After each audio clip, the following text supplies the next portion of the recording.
की series number 1 जो कि इन्वायरमेंटल जो इकोनॉमिक्स है, इन्वायरमेंट के जो भी टॉपिक्स हैं उनके थ्योरीज हम कमिंग वीडियोस में डिस्कस करेंगे। बट सबसे पहले हम लोग क्या शुरू करते हैं, एक बार एमसीक्यू की सीरीज नंबर 1 जो कि काफ़ी इंपॉर्टेंट है और एनडीए नेट में इससे रिलेटेड काफ़ी क्वेश्चंस आते हैं। ओके, तो शुरू करते हैं। First question, the concept of steady state where growth caused was first given by, काफ़ी इंपॉर्टेंट क्वेश्चन है। जो स्टेडी स्टेट है वो जो वेयर ग्रोथ कोज्ड है ना, वो फर्स्ट किसने दिया था?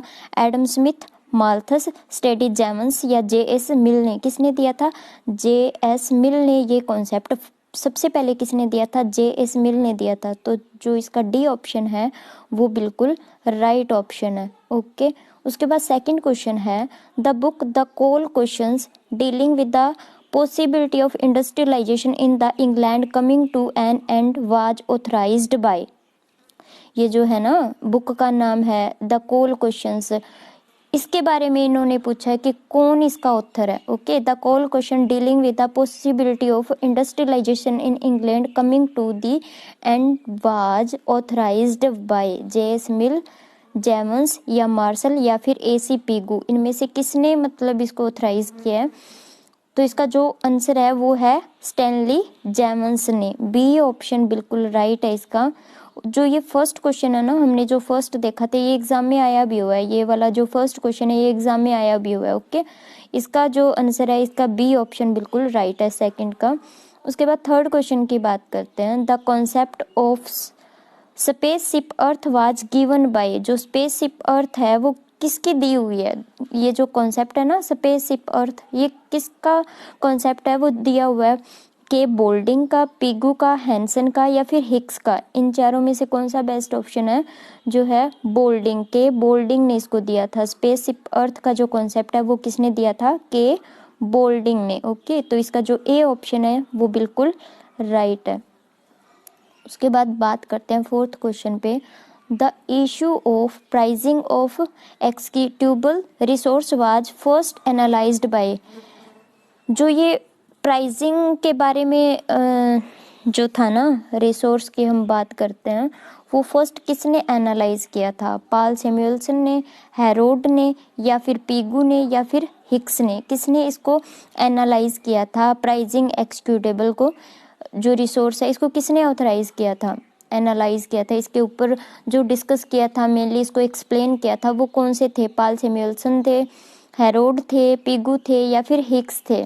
तो इसका जो एनालिसिस जो भी किया था ना वो हेरोड होटलिंग, जो बी ऑप्शन है वो बिल्कुल राइट है। हेरोड ने इसके बारे में एनालाइज किया था और फर्दर इसको एक्सप्लेन किया था। ओके, उसके बाद फिफ्थ क्वेश्चन है, the study limit of growth, limits of growth by sponsored by, ये जो लिमिट ऑफ ग्रोथ है ना ये कॉन्सेप्ट किसने दिया था? तो यूनाइटेड नेशंस या फिर वर्ल्ड बैंक ने या क्लब ऑफ रोम ने या फिर यूरोपियन इकोनॉमिक कम्युनिटी ने? किसने इसको आगे फर्दर मतलब इसके बारे में बात की थी, स्टडी की थी इसके बारे में? तो इसके बारे में बात करते हैं, ये क्लब ऑफ रोम है ना, इन्होंने इसके बारे में बोला था। ओके, तो इसका जो सी ऑप्शन है वो बिल्कुल राइट है। उसके बाद सिक्स्थ क्वेश्चन है, the environmental Kuznets curve explain that, जो कुजनेट्स कर्व आपने जीडीपी में भी किया होगा है ना, इन्वायरमेंटल जो कुजनेट्स कर्व है ना वो क्या एक्सप्लेन करती है? एक्सप्लेन दैट, वो क्या एक्सप्लेन करती है उसके बारे में बताना है।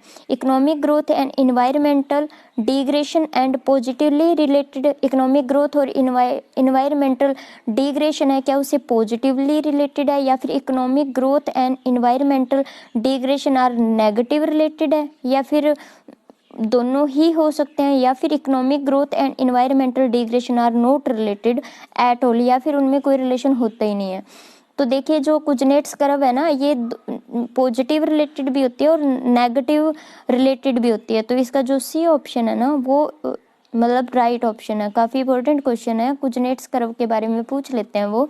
तो ये जो इकोनॉमिक ग्रोथ और इन्वायरमेंटल डिग्रेशन है ना इससे पॉजिटिव रिलेटेड भी है और इससे नेगेटिव रिलेटेड भी है। तो इसका जो सी ऑप्शन है वो बिल्कुल राइट है। उसके बाद सेवंथ क्वेश्चन की बात करते हैं, the environmental Kuznets curve is U shape या inverted U shape, L shape या एस शेप, कौन सी शेप होती है भाई इन्वायरमेंटल जो कुजनेट्स कर्व है उसकी शेप कौन सी होती है, तो इसकी इन्वर्टेड यू शेप होती है। ओके, तो इसका जो बी ऑप्शन है वो बिल्कुल राइट है। इंपॉर्टेंट क्वेश्चन है 7th भी हमारा, और जो 6th क्वेश्चन है वो भी काफ़ी इंपॉर्टेंट क्वेश्चन है। उसके बाद 8th की बात करते हैं, कहते हैं the concept of sustainable development. देखिए सस्टेनेबल डेवलपमेंट में है ना काफ़ी क्वेश्चंस रिपीट होते हैं, जो भी क्वेश्चंस पिछले एग्जाम्स में आए हुए हैं ना वो भी हम लोग डिस्कस करेंगे। ये भी काफ़ी इंपॉर्टेंट क्वेश्चन है। इसको किसने फॉर्मलाइज्ड किया था सस्टेनेबल डेवलपमेंट को, इसके बारे में हमने बताना है। द ब्रुटलैंड कमीशन ने, या ब्रूट कमीशन ने, या फिर यूएन ह्यूमन राइट कमीशन ने, या फिर इनमें से कोई ने। तो इसका जो आंसर है ब्रुटलैंड कमीशन ने। ओके, सस्टेनेबल डेवलपमेंट को सबसे पहले किसने फॉर्मलाइज्ड किया था, ब्रुटलैंड कमीशन ने। ओके, तो इसका जो ए ऑप्शन है वो आंसर इसका राइट है। और ये जो क्वेश्चन है वो काफ़ी इंपॉर्टेंट है, 8th ये एग्जाम में आया भी हुआ है।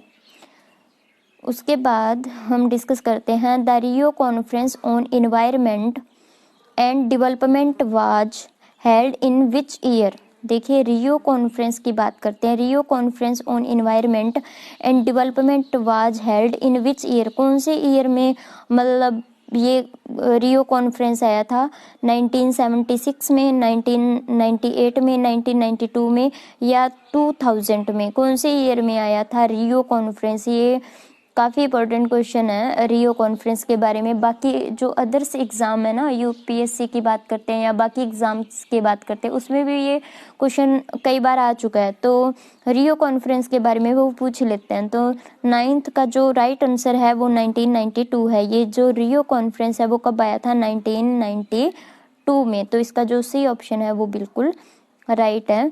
उसके बाद 10th क्वेश्चन की बात करते हैं, in which year the environment protection act, जो इन्वायरमेंट प्रोटेक्शन एक्ट है वाज पास्ड इन इंडिया, कब पास हुआ था इंडिया में इन्वायरमेंट प्रोटेक्शन एक्ट, 1981 में, 1984 में, 1986 में या फिर 1994 में, कौन से ईयर में ये पास हुआ था, जो प्रोटेक्शन एक्ट है वो कौन से ईयर में पास हुआ था। तो इसका जो सी ऑप्शन है वो बिल्कुल राइट है, 1986 में ये पास हुआ था। ठीक है, इन्वायरमेंट को प्रोटेक्ट करने के बारे में जो नियम था, जो एक्ट था वो 1986 में पास हुआ था।